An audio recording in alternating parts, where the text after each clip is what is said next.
藪の中。芥川龍之介。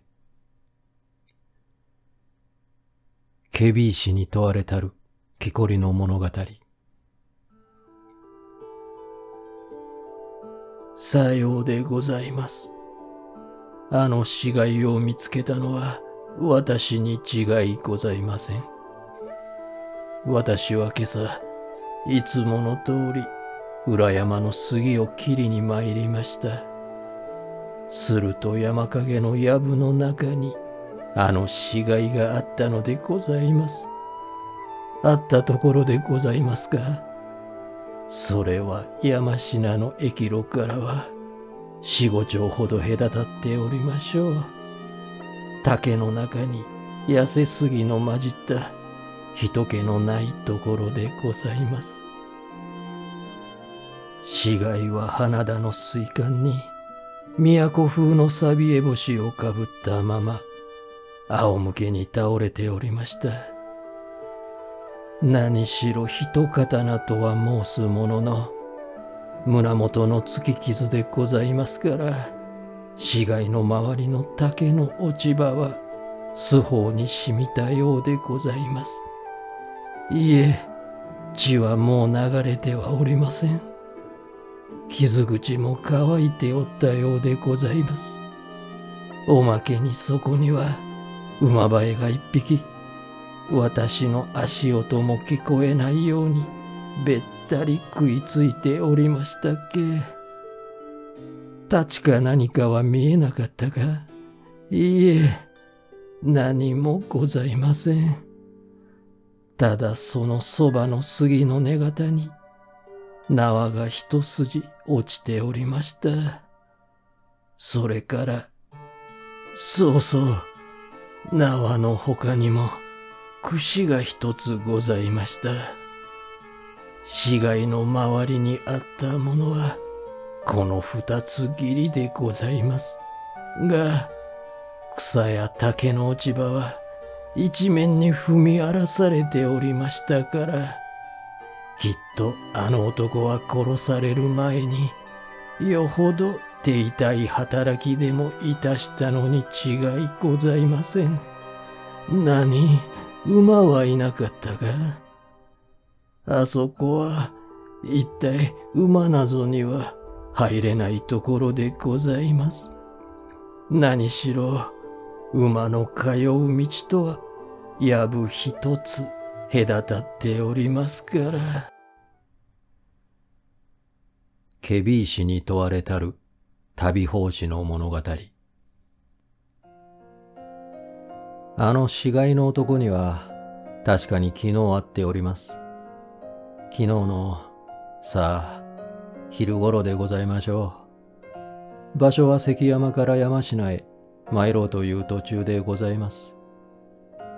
あの男は馬に乗った女と一緒に関山の方へ歩いて参りました。女は無視を垂れておりましたから、顔は私にはわかりません。見えたのはただ、萩重ねらしい絹の色ばかりでございます。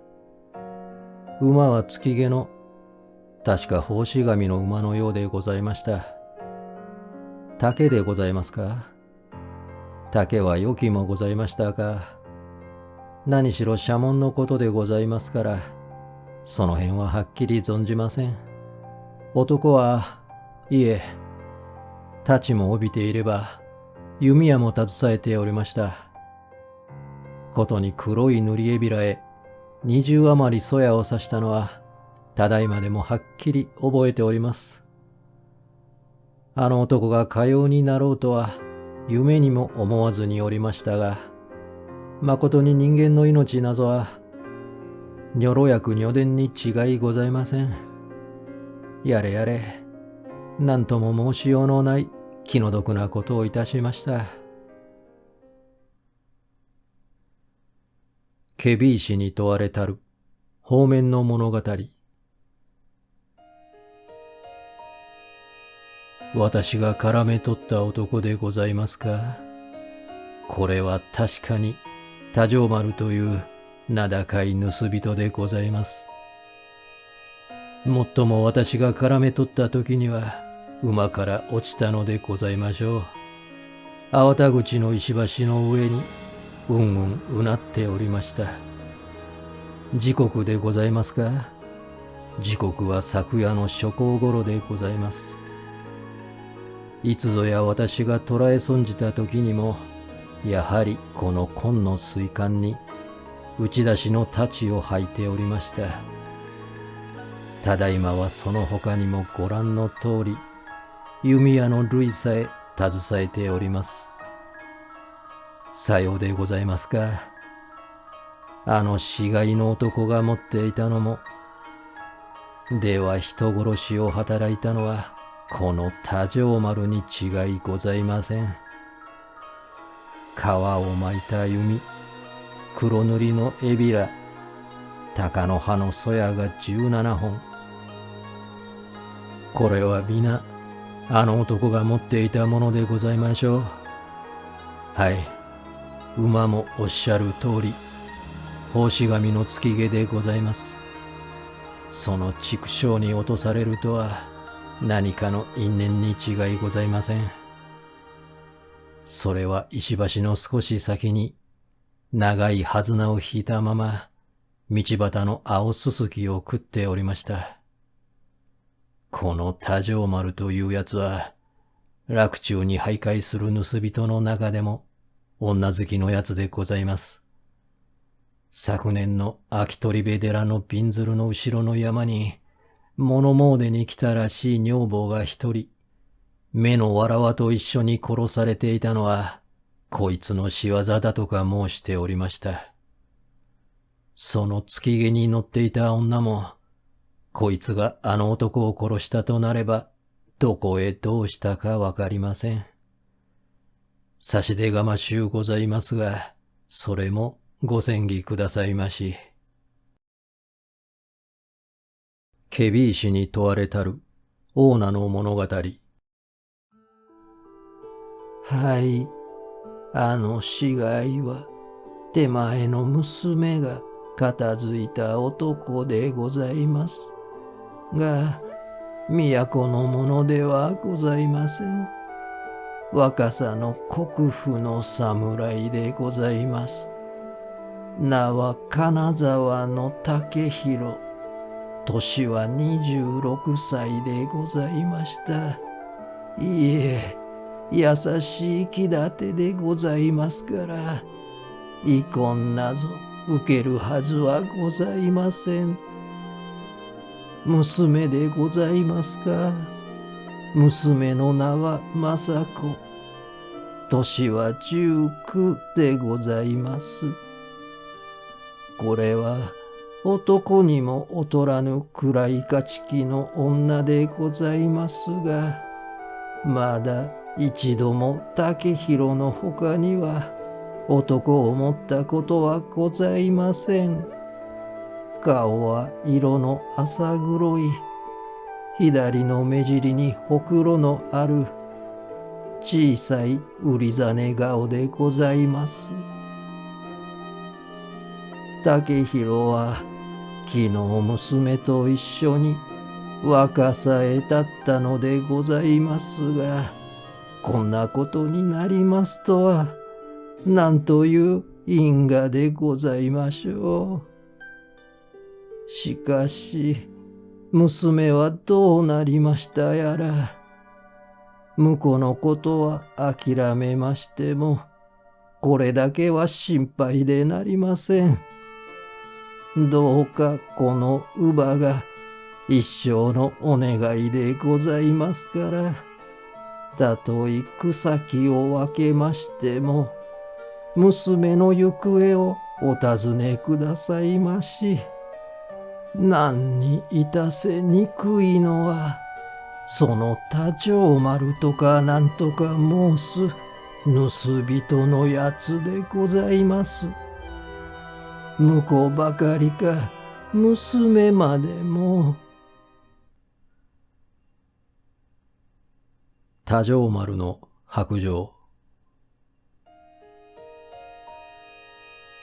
あの男を殺したのは私です。しかし、女は殺しはしません。ではどこへ行ったのか、それは私にもわからないのです。まあ、お待ちなさい。いくら拷問にかけられても、知らないことは申されますまい。その上私もこうなれば、卑怯な隠し立てはしないつもりです。私は昨日の昼少し過ぎ、あの夫婦に出会いました。その時風の吹いた拍子に、虫の垂れ衣が上がったものですから、ちらりと女の顔が見えたのです。ちらりと見えたと思う瞬間には、もう見えなくなったのですが、一つにはそのためもあったのでしょう。私にはあの女の顔が女菩薩のように見えたのです。私はそのとっさの間に、たとえ男を殺しても、女は奪おうと決心しました。なに、男を殺すなぞは、あなた方の思っているように大したことではありません。どうせ女を奪うとなれば、必ず男は殺されるのです。ただ、私は殺すときに腰の太刀を使うのですが、あなた方は太刀を使わない。ただ権力で殺す。金で殺す。どうかすると、おためごかしの言葉だけでも殺すでしょう。なるほど。血は流れない。男は立派に生きている。しかし、それでも殺したのです。罪の深さを考えてみれば、あなた方が悪いか、私が悪いか、どちらが悪いかわかりません。しかし、男を殺さずとも、女を奪うことができれば、別に不足はないわけです。いや、その時の心持ちでは、できるだけ男を殺さずに、女を奪おうと決心したのです。が、あの山科の駅路では、とてもそんなことはできません。そこで私は山の中へ、あの夫婦を連れ込む工夫をしました。これも造作はありません。私はあの夫婦と道連れになると、向こうの山には古塚がある。その古塚を暴いてみたら、鏡や太刀がたくさん出た。私は誰も知らないように、山の影の藪の中へ、そういうものをうずめてある。もし望み手があるならば、どれでも安い値に売り渡したい。という話をしたのです。男はいつか私の話にだんだん心を動かし始めました。それから、どうです。欲というものは恐ろしいではありませんか。それから半時も経たないうちに、あの夫婦は私と一緒に山路へ馬を向けていたのです。私は藪の前へ来ると、宝はこの中にうずめてある。見に来てくれと言いました。男は欲に乾いていますから、依存のあるはずはありません。が、女は馬も降りずに待っているというのです。またあの藪の茂っているのを見ては、そういうのも無理はありますまい。私はこれも実を言えば、思う壺にはまったのですから、女一人を残したまま、男と藪の中へ入りました。藪はしばらくの間は竹ばかりです。が、半丁ほど行ったところに、やや開いた杉村がある。私の仕事をしとぐるのには、これほど都合の良い場所はありません。私は藪を押し分けながら、宝は杉のもとにうずめてあるともっともらしい嘘をつきました。男は私にそう言われると、もう痩せすぎが空いて見える方へ一生懸命に進んで行きます。そのうちに竹がまばらになると、何本も杉が並んでいる。私はそこへ来るが早いか、いきなり相手を組み伏せました。男も太刀を履いているだけに、力は相当にあったようですが、不意を打たれてはたまりません。たちまち一本の杉の根型へくくりつけられてしまいました。縄ですか？縄は盗人のありがたさに、いつ塀を越えるかわかりませんから、ちゃんと腰につけていたのです。もちろん声を出させないためにも、竹の落ち葉を頬張らせれば、他に面倒はありません。私は男を片付けてしまうと、今度はまた女のところへ男が急病を起こしたらしいから見に来てくれと言いに行きました。これも図星に当たったのは申し上げるまでもありますまい。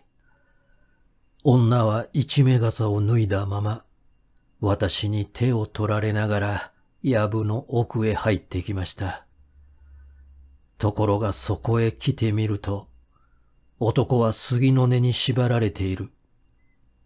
女はそれを一目見るなり、いつの間に懐から出していたか、きらりとさすがを引き抜きました。私はまだ今までに、あのくらい気性の激しい女は一人も見たことがありません。もしその時でも油断していたらば、一月に火腹をつかれたでしょう。いや、それは身をかわしたところが、無に無産に切り立てられるうちには、どんな怪我もしかねなかったのです。が、私も多丈丸ですから、どうにかこうにか太刀も抜かずに、とうとうさすがを撃ち落としました。いくら気の勝った女でも、獲物がなければ仕方がありません。私はとうとう思い通り、男の命は取らずとも、女を手に入れることはできたのです。男の命は取らずとも、そうです。私はその上にも、男を殺すつもりはなかったのです。ところが、泣き伏した女を後に、藪の外へ逃げようとすると、女は突然私の腕へ、気違いのようにすがりつきました。しかもキレキレに叫ぶのを聞けば、あなたが死ぬか、夫が死ぬか、どちらか一人死んでくれ。二人の男に恥を見せるのは、死ぬよりも辛いというのです。いや、そのうちどちらにしろ、生き残った男に連れ添いたい。そうもあえぎあえぎ言うのです。私はその時猛然と男を殺したい気になりました。こんなことを申し上げると、きっと私はあなた方より残酷な人間に見えるでしょう。しかしそれはあなた方があの女の顔を見ないからです。ことにその一瞬間の燃えるような瞳を見ないからです。私は女と目を合わせたとき、たとえ雷に撃ち殺されても、この女を妻にしたいと思いました。妻にしたい。私の念頭にあったのは、ただこういう一時だけです。これはあなた方の思うように、卑しい色欲ではありません。もしその時色欲の他に何も望みがなかったとすれば、私は女を蹴倒しても、きっと逃げてしまったでしょう。男もそうすれば私の太刀に血を塗ることにはならなかったのです。が、薄暗い藪の中にじっと女の顔を見た刹那、私は男を殺さない限り、ここは去るまいと覚悟しました。しかし、男を殺すにしても、卑怯な殺し方はしたくありません。私は男の縄を解いた上、太刀打ちをしろと言いました。杉の根型に落ちていたのは、その時捨て忘れた縄なのです。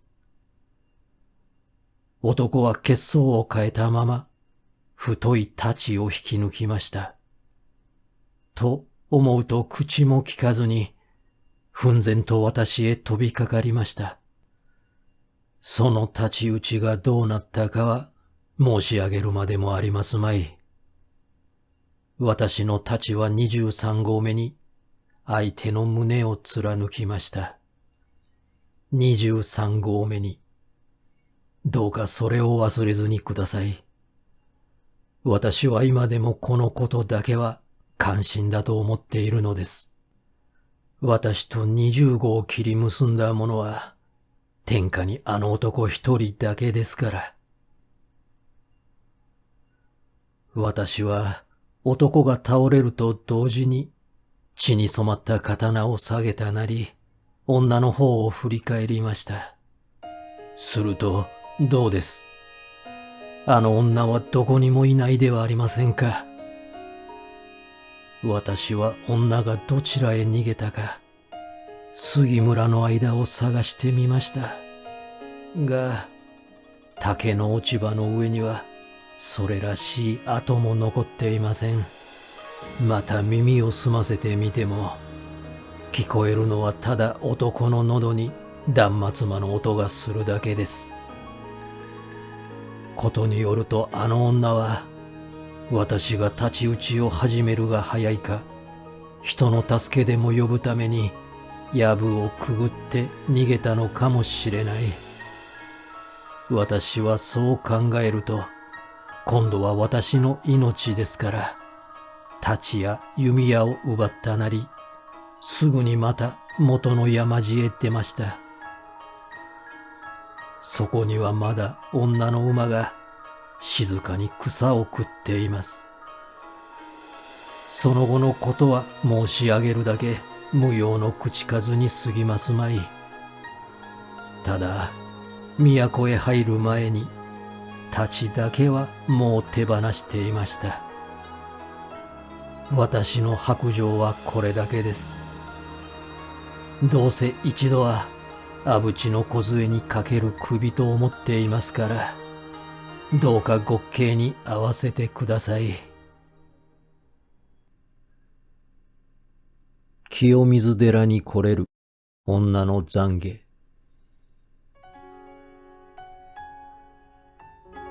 その紺の水管を着た男は、私を手ごめにしてしまうと、縛られた夫を眺めながら、あざけるように笑いました。夫はどんなに無念だったでしょう。が、いくら身もだえをしても、体中にかかった縄目は、一層ひしひしと食い入るだけです。私は思わず夫のそばへ、まろぶように走り寄りました。いえ、走り寄ろうとしたのです。しかし男はとっさの間に、私をそこへ蹴倒しました。ちょうどその途端です。私は夫の目の中に、何とも言いようのない輝きが宿っているのを悟りました。何とも言いようのない。私はあの目を思い出すと、今でも身震いが出ずにはいられません。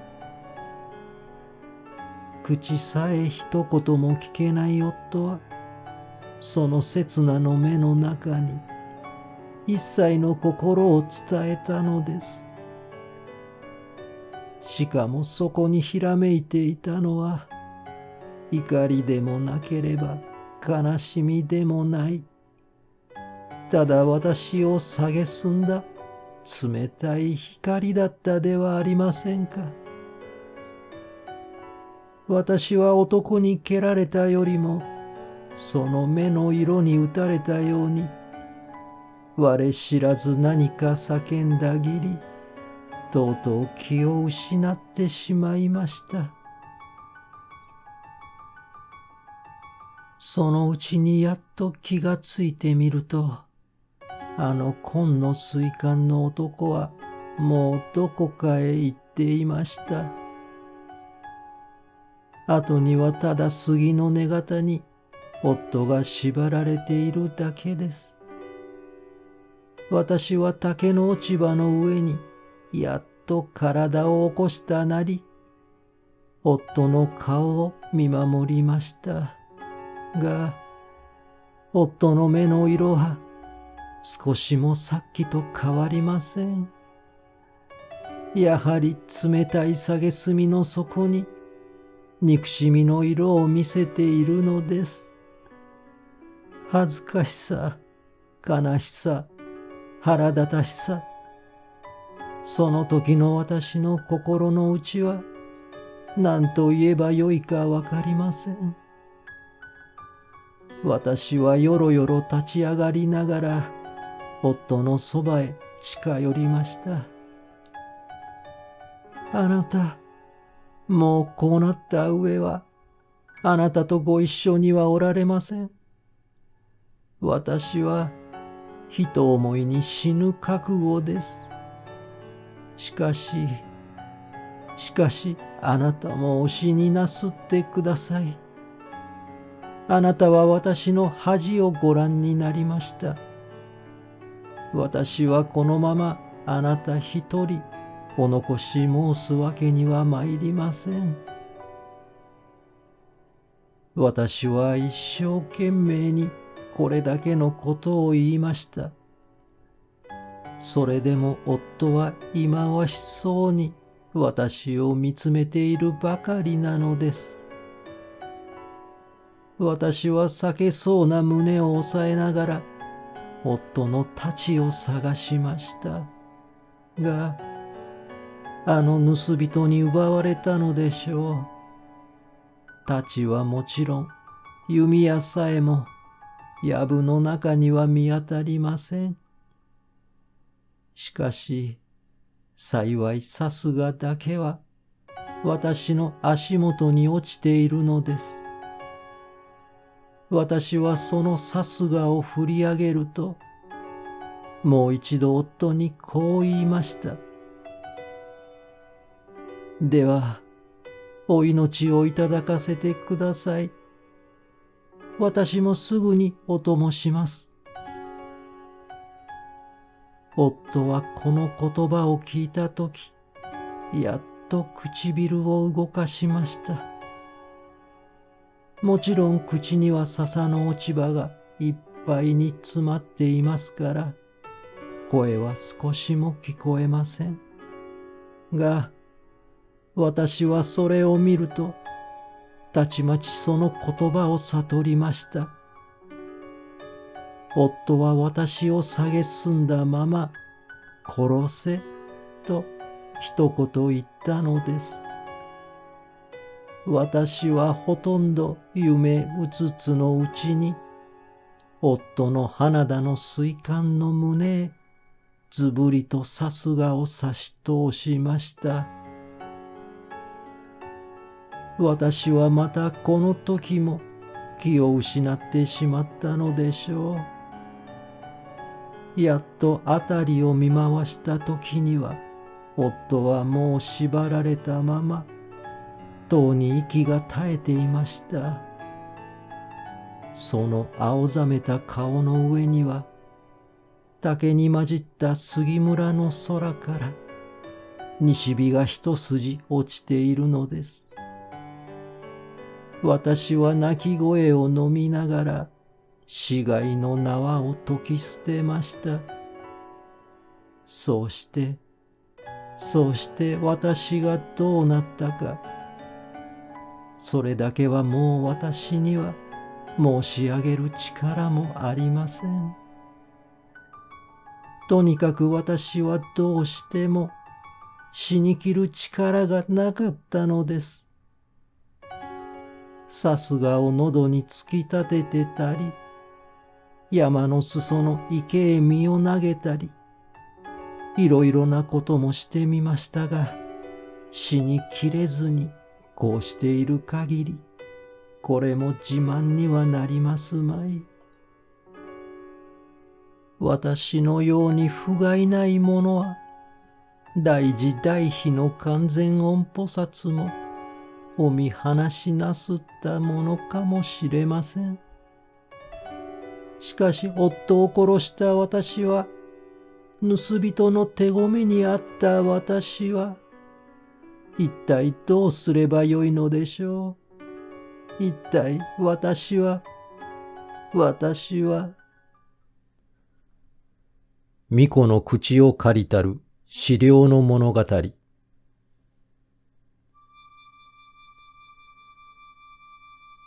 人は妻を手ごめにすると、そこへ腰を下ろしたまま、いろいろ妻を慰め出した。俺はもちろん口は聞けない。体も杉の根に縛られている。が、俺はその間に何度も妻へ目配せをした。この男の言うことを真に受けるな。何を言っても嘘と思え。俺はそんな意味を伝えたいと思った。しかし妻は焦然と笹の落ち葉に座ったなり、じっと膝へ目をやっている。それがどうも盗人の言葉に聞き入っているように見えるではないか。俺は妬ましさに身もだえをした。が、盗人はそれからそれへと巧妙に話を進めている。一度でも肌身を怪我したとなれば、夫との仲も折り合うまい。そんな夫に連れ添っているより、自分の妻になる気はないか。自分は愛しいと思えばこそ、大それた真似も働いたのだ。盗人はとうとう大胆にも、そういう話さえ持ち出した。盗人にこう言われると、妻はうっとりと顔をもたげた。俺はまだあの時ほど美しい妻は見たことがない。しかしその美しい妻は、現在縛られた俺を前に、なんと盗人に返事をしたか。俺は宙に迷っていても、妻の返事を思い出すごとに、真意に燃えなかった試しはない。妻は確かにこう言った。では、どこへでも連れて行ってください。妻の罪はそれだけではない。それだけならばこの闇の中に、今ほど俺も苦しみはしまい。しかし妻は夢のように盗人に手を取られながら、藪の外へ行こうとすると、たちまち眼色を失ったなり、杉の根の俺を指さした。あの人を殺してください。私はあの人が生きていては、あなたと一緒にはいられません。妻は気が狂ったように何度もこう叫び立てた。あの人を殺してください。この言葉は嵐のように、今でも遠い闇の底へ真っ逆さまに俺を吹き落とそうとする。一度でもこのくらい憎むべき言葉が人間の口を出たことがあろうか。一度でもこのくらい呪わしい言葉が人間の耳に触れたことがあろうか。一度でもこのくらい。その言葉を聞いたときは、盗人さえ色を失ってしまった。あの人を殺してください。妻はそう叫びながら盗人の腕にすがっている。盗人はじっと妻を見たまま、殺すとも殺さぬとも返事をしない。と思うか思わないうちに、妻は竹の落ち葉の上へただ一蹴りに蹴倒された。盗人は静かに両腕を組むと、俺の姿へ目をやった。あの女はどうするつもりだ？殺すか？それとも助けてやるか？返事はただうなずけばよい。殺すか？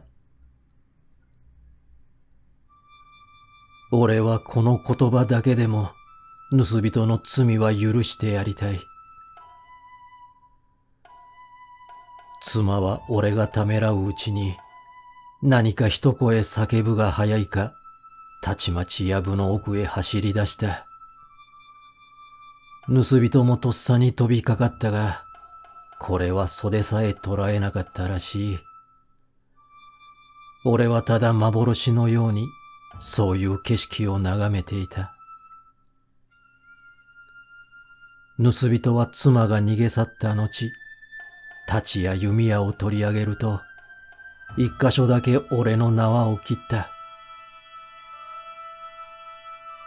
今度は俺の身の上だ。俺は盗人が藪の外へ姿を隠してしまうときに、こうつぶやいたのを覚えている。その後はどこも静かだった。いや、まだ誰かの泣く声がする。